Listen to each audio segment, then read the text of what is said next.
हो सकता है कि आपको लगे कि आप एक कैलोरिक डेफिशिएंट डाइट पे हैं, बट आप एक कैलोरी सरप्लस डाइट में हो। या उस गर्म पानी में नींबू डाल के पी लें या उस गर्म पानी में शहद डाल के पी लें तो आपका वेट घट जाएगा। ये सरासर बकवास है। याद रखिएगा, आप मोटिवेशन से थोड़ा बहुत ट्रांसफॉर्म शायद हो पाएँ, पर अब आप किसी की तरह एग्जैक्ट फिजिक नहीं बना सकते।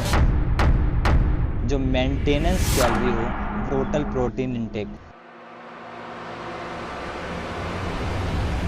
अगर आप वेजिटेरियन हो तो आपके लिए ये चीज़ थोड़ा सा मुश्किल हो, अगर आप नॉन वेज हैं तो शायद ये आपके लिए रिलेटिवली थोड़ी सी आसान हो सकती है। आप सुबह शाम दिन रात कितने भी लीटर हनी पी लीजिए या फिर कितने भी लीटर नींबू चाट लीजिए, उससे कोई फ़र्क नहीं पड़ेगा, क्योंकि एट द एंड जो सबसे इम्पोर्टेंट मसल है आपकी बॉडी की वो है।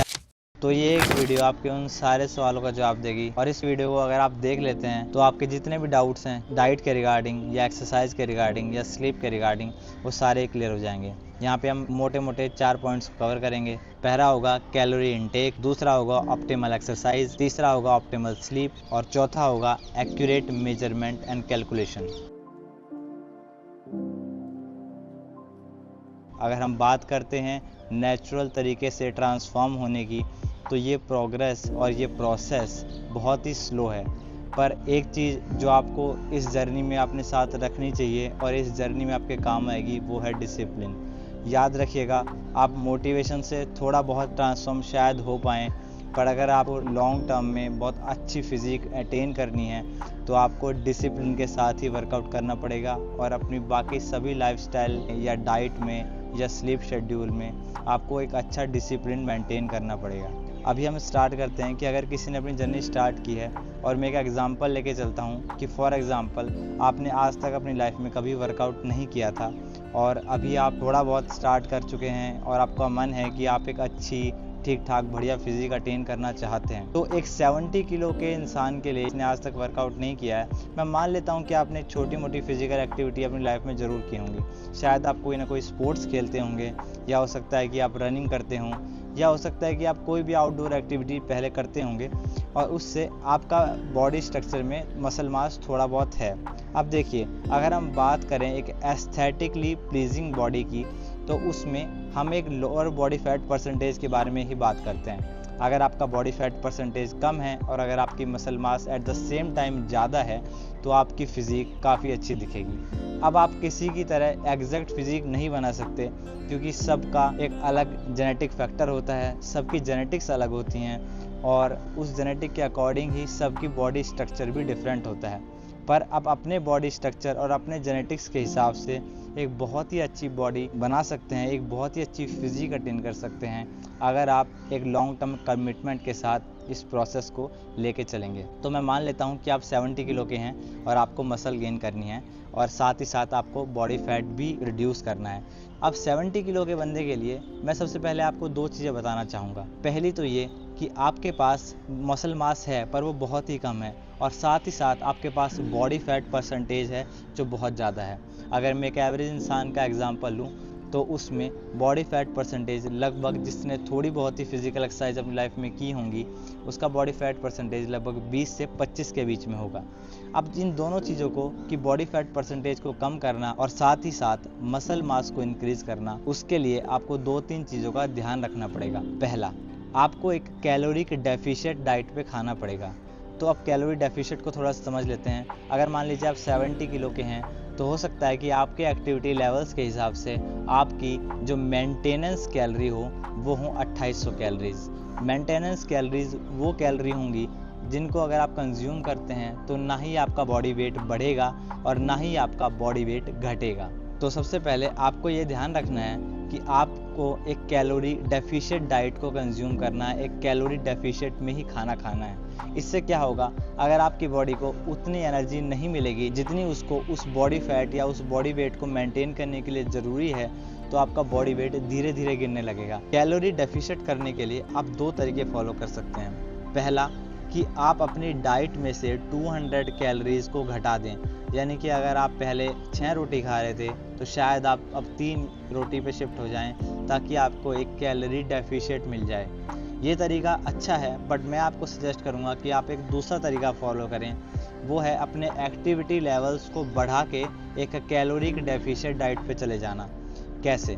अगर आप मान लीजिए आपकी मेंटेनेंस कैलोरी 2700 कैलोरीज है और आपके एक्टिविटी लेवल्स हैं दिन में 5 किलोमीटर्स टोटल वॉक, तो आप ट्राई कीजिए कि आप पोस्ट वर्कआउट थोड़ा सा एक्स्ट्रा कार्डियो कर लें और उस कार्डियो में आप 200 कैलोरीज को बर्न कर दें।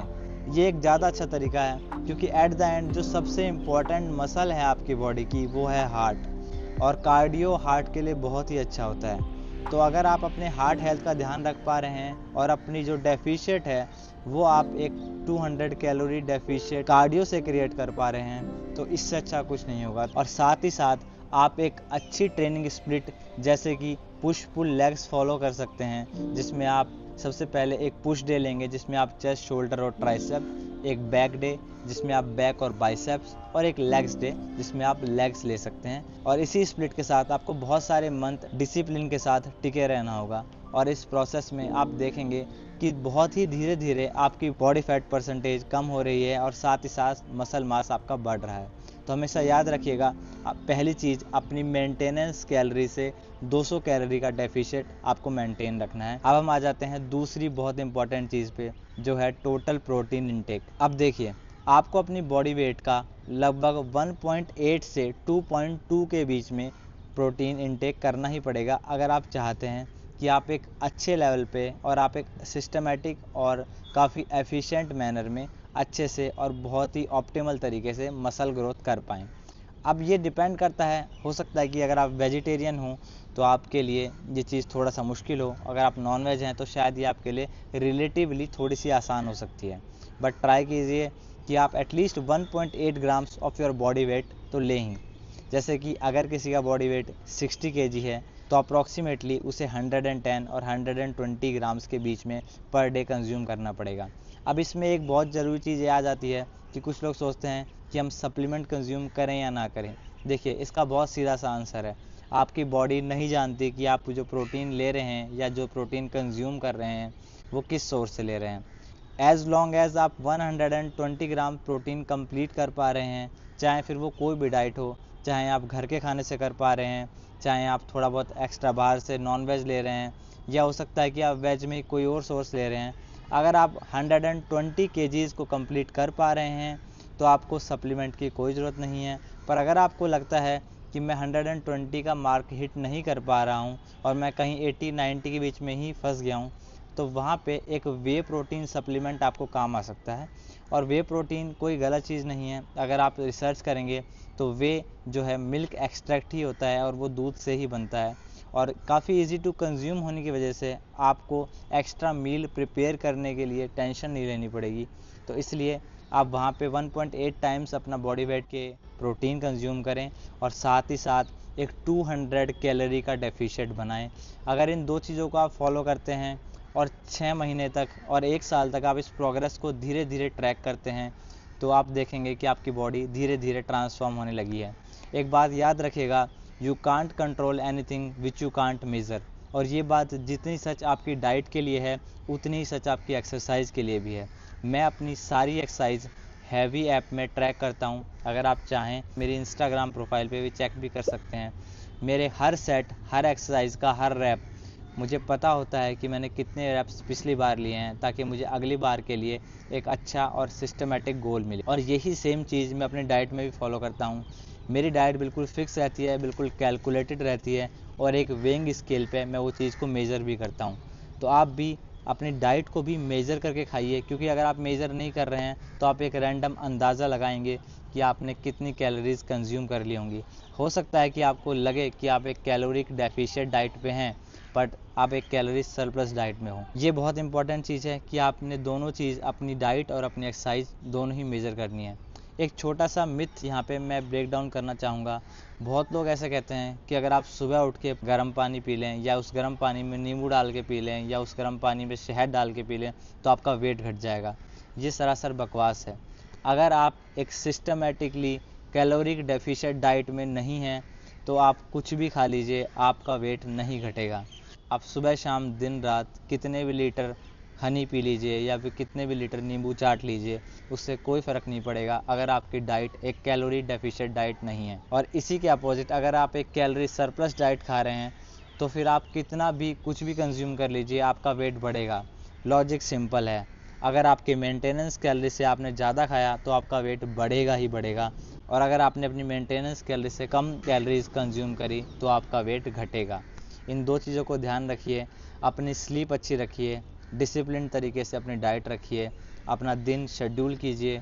अगर आप ये सब चीज़ें फॉलो करते हैं तो आप देखेंगे 6 महीने 1 साल में आपकी बॉडी धीरे धीरे ट्रांसफॉर्म होने लगेगी और धीरे धीरे आपका मोटिवेशन लेवल भी बढ़ता रहेगा। और कार्डियो में ऐसा नहीं है कि आपको रनिंग ही करनी है, आप एक्स्ट्रा वॉक करके भी वो कार्डियो कर सकते हैं। और साथ में अपने बॉडी वेट का 1.8 to 2 ग्राम्स प्रोटीन आप कंज्यूम करिए, सिस्टमेटिकली मेजर करके खाइए और अच्छी स्लीप लीजिए, और आप देखेंगे कि आपकी बॉडी धीरे धीरे ट्रांसफॉर्म होने लगी है। और अगर ये वीडियो आपको पसंद आई हो और आपको लगता है कि आपका कोई ऐसा दोस्त है जो अपनी फ़िटनेस जर्नी स्टार्ट करने वाला है और उसको इस वीडियो से बेनिफिट हो सकता है, तो उस एक फ्रेंड को आप ये वीडियो शेयर कर सकते हैं।